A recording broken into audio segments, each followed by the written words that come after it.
I Don't Care, you talk about the importance of trying to iron out things with people you had beef with or problems with or conflict with. So how has that been something you've been doing your whole life, or is that a newer thing for you? Like, how does that work in your day-to-day being?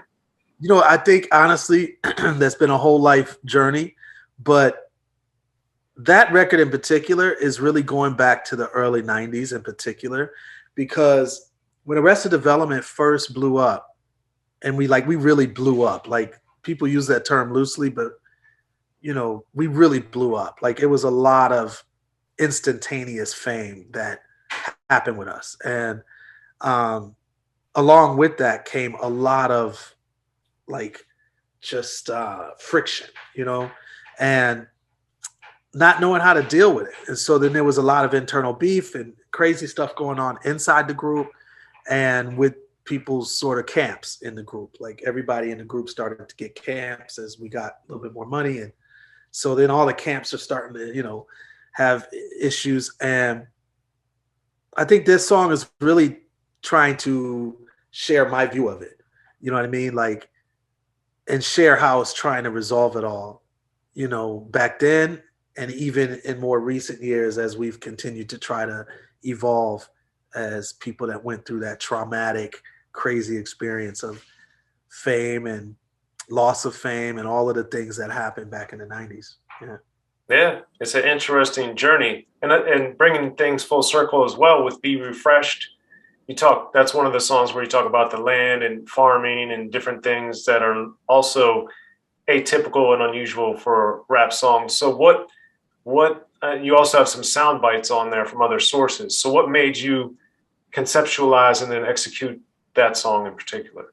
You know, to me, that song, like when Configure, he made the track, and to me, it reminded me of sort of like Let's Get Free, Dead Prez era.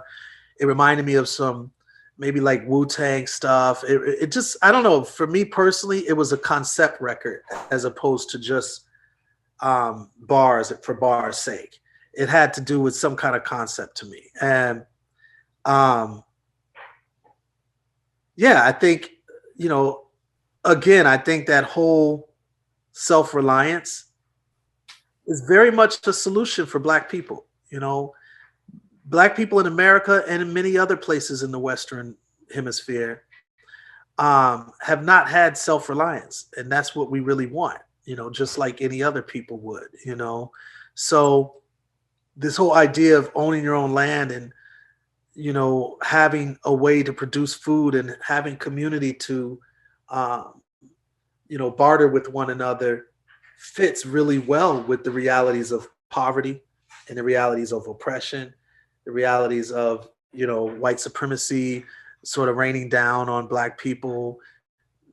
Having that self-reliance piece changes a lot of that narrative for each person and family and community and city and you know, people. So yeah, I felt like it was very necessary to put that record on the album. It's funny because that record could have easily been left off from a, like, I don't know, single potential aspect, but to me, the concept of it made it extremely necessary. When we recorded probably like 25 songs for this album, and when we narrowed it down to 17, it was tough because we really, the initial goal was to have like a nice 12, 13 song record, nothing over 15. And we just couldn't pull it off. And when it came to that particular song, that was one that was on the chopping block. Like, well, maybe we let that go. And I'm so glad that we didn't. Like, I still feel like that record needed to be part of this piece of work. So I agree. I really enjoyed it. And I think, as I've often enjoyed with your work as a solo artist and then Arrested Development's work as a group, that it's just a different, provide some alternate thoughts. exactly. And with the farming, it also made me think back to the first time I'd ever heard of you guys with the Support the Music of way back in the day. Yeah. Wow. Yeah. Yeah. Because there's a lot of food titles on there and references and stuff. So was that in some ways some sort of a full circle moment in a way? Yeah. I think it definitely was a harkening back to that record. Like, We had a joint on there. Well, I'm forgetting the titles of that record. We had Plate of Biscuits and Gravy on there. Gravy. Yeah. Yeah, I think that is very real. Like that whole bringing it back to what we always were striving to do. And like, even with that first album, our videos were purposely a few things, purposely in the South, because at that time in hip hop, it was not done. There was no Dirty South. There was no Goody Mob. There was no Outkast. There was none of that. So being proud of being from the rural South and not just having the urban thing as the backdrop for hip hop was important and to us.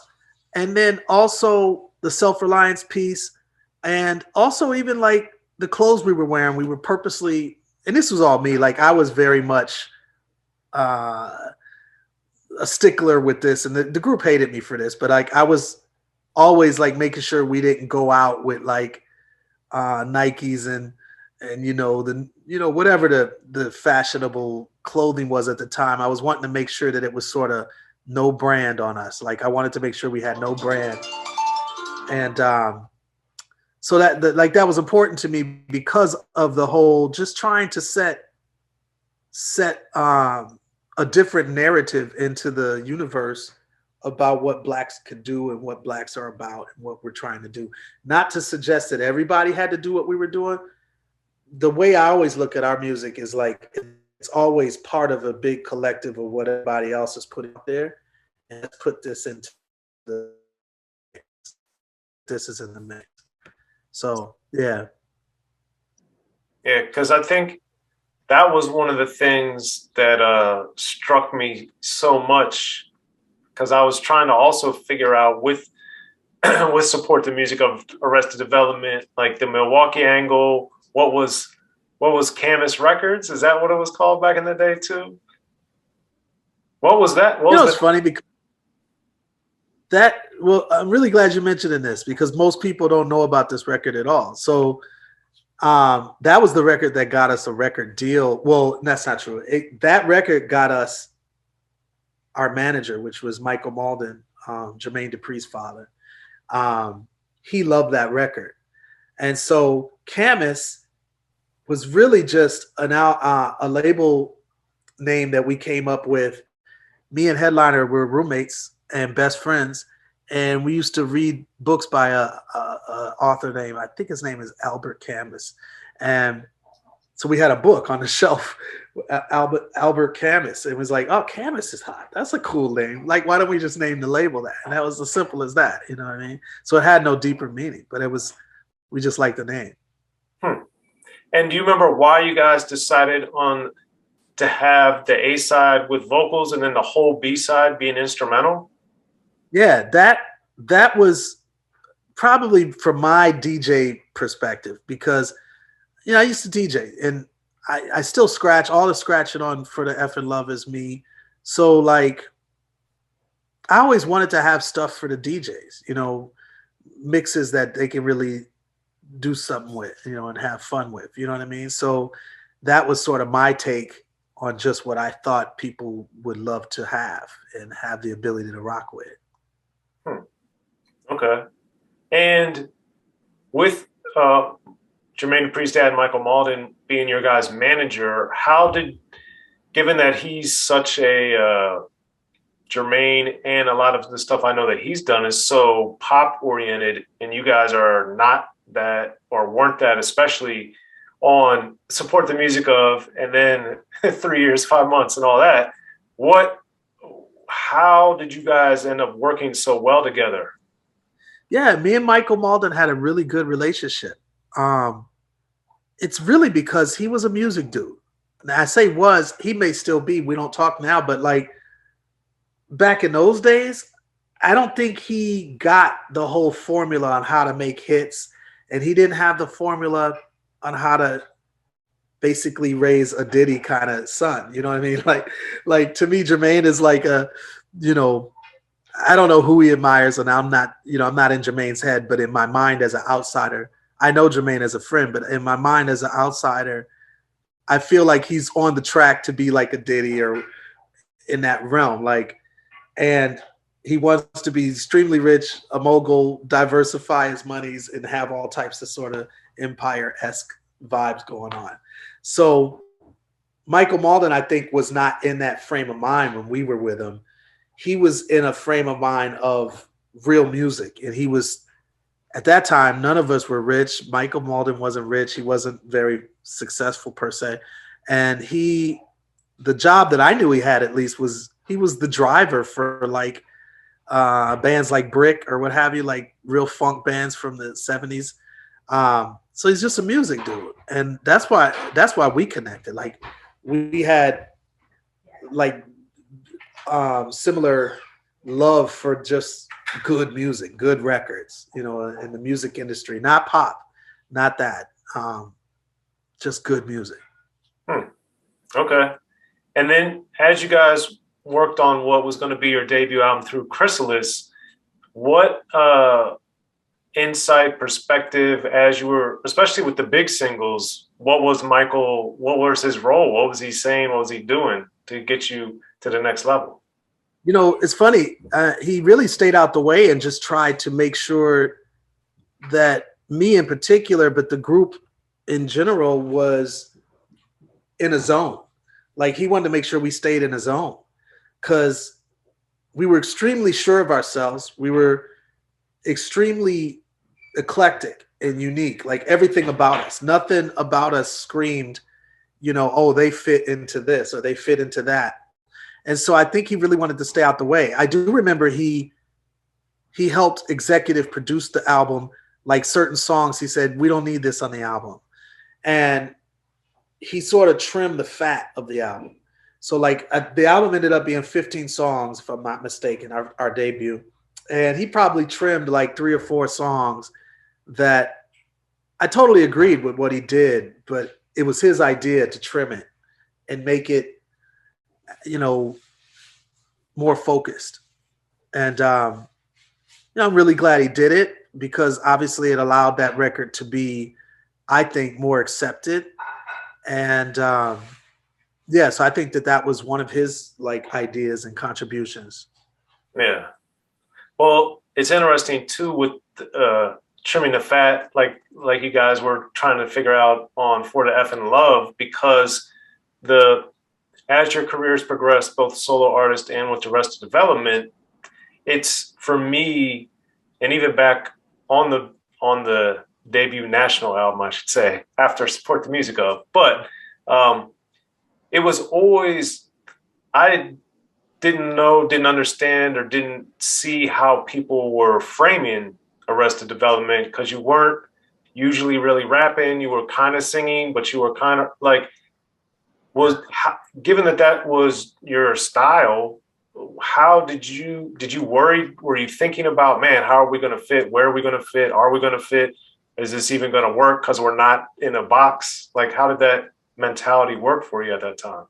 Yeah, it was a trying time, but the fertile ground that we had to work with was just the early 90s in general. The early 90s was very much a time period of accepting originality.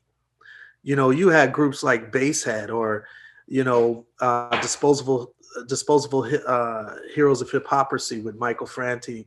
You had, you know, Me Fi Me. It was totally like sort of like the pre-PM Dawn type of energy. And it's just like there was a lot of experimentation going on along with what was already hot in New York, for instance, or LA, like Dre, or, you know, in New York, you know, the staples. But I agree that existed, but I would also say a huge difference was, and no, this is not to disparage them in any way, but popularity wise, none of them combined didn't come close to equaling one of your singles. So that to me is the thing that I always thought was so intriguing, that you guys, unlike Spearhead and the other different things, you were able to have 3 gold singles, 4 times platinum on your debut album without really being easily categorized. No, you're right. You're right. Like I credit that to the fact that my eyes were set on big groups. Like, so unlike a Basehead or Spearhead or Disposables or whoever, I was not looking at like Dead Kennedys as my, you know, like musical heroes at the time. I was looking at Public Enemy, who sold, you know, millions of records at the time, and every release they did was the talk of hip hop at the time.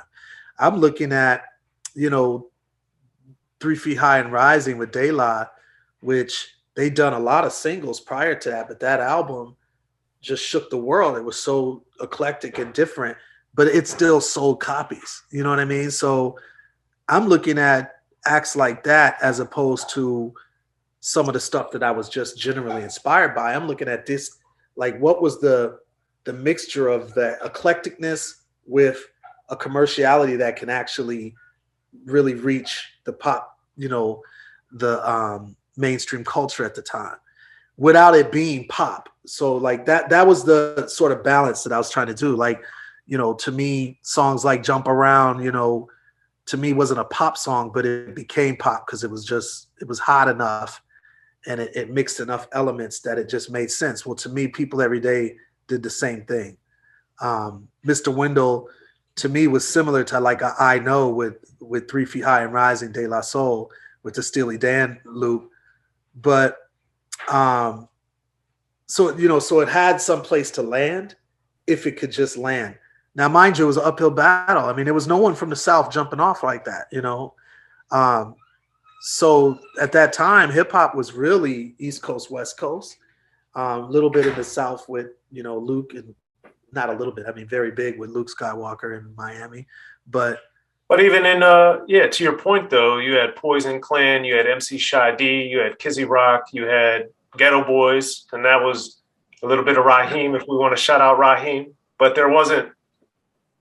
But Ghetto Boys was huge, right? So they had that commercial success with Mind Playing Tricks and so on and so forth. But Shy D and all of them didn't have that worldwide success. You know what I mean? Like that was just regional music, and I'm not belittling it. It is what is. When I came to Atlanta from Milwaukee, that was what was bumping in the streets of Atlanta. So I praise that stuff. But you know, I remember when Atlanta really was put on the map, and it was Arrested Development and Kross. That's just the truth. Whether that fits well in the history of hip hop, I don't know, but that's the truth. That's when Atlanta was jumping off hip hop wise. And then from there, Outkast, and of course the whole Dungeon family and so many other things. But yeah. Well, the thing that's so interesting to me from studying the music and interviewing people for so long, so many years now, usually it's like, we just made the music. We had no idea it was going to be great. We just wanted to make great music. But it sounds like you are actually strategizing or thinking, at least if it was only peripherally, what you wanted to do or on a business side of things. So where did that come from? Your parents? Did that come from going to school? Where did that come from?